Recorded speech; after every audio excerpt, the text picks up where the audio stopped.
80 शब्द प्रति minute dictation start करते हैं 5 सेकेंड बाद।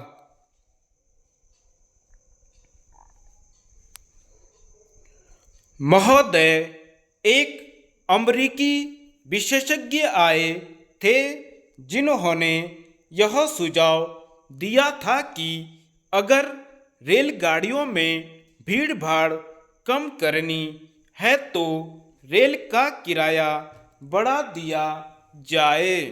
उस समय उनके सुझाव को अनैतिकतापूर्ण माना गया, किंतु वित्त मंत्री ने दूसरे रास्ते से रेल के किराए को बढ़ाने का निर्णय कर लिया है और लोगों को अब अधिक किराया देना पड़ेगा।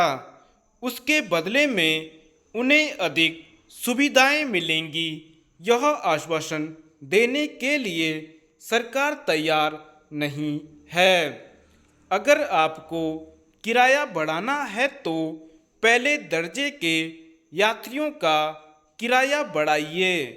अब वह दूसरे दर्जे का किराया देकर पहले दर्जे की सुविधाओं का उपभोग करते हैं। तीसरे दर्जे का यात्री अधिक किराए का भार नहीं दे सकता।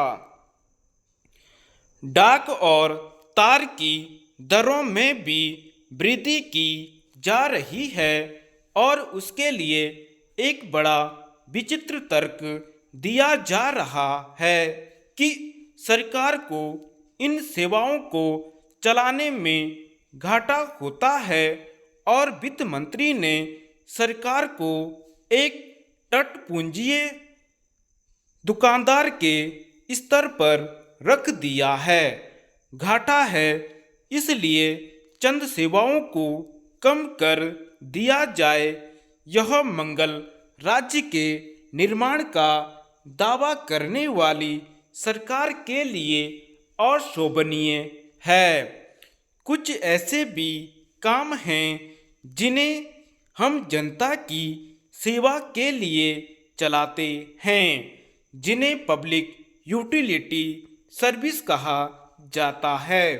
उन्हें घाटा सहकर भी चलाना पड़ता है और डाक और तार एक इस प्रकार की सेवा है।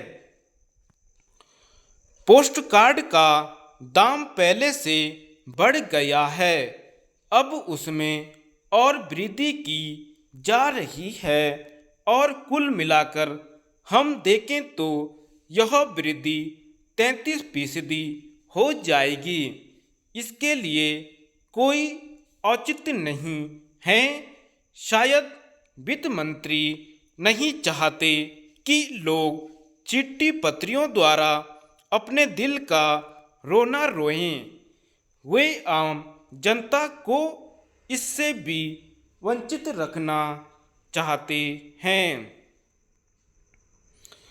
आयकर की सीमा घटाने के संबंध में एक ही बात निवेदन करने योग्य है कि क्या सरकार समझती है कि जो व्यक्ति 250 रुपया प्रति मास कमा रहा है उनके पास इतनी बचत है कि जिसको वह टैक्स के रूप में दे सके। उपाध्यक्ष जी, अब जितनी प्रगति की है इसकी रिपोर्ट तो अभी सदन के सामने नहीं आई, फिर भी यह माना जा सकता है कि कुछ क्षेत्रों में प्रगति हुई। धन्यवाद।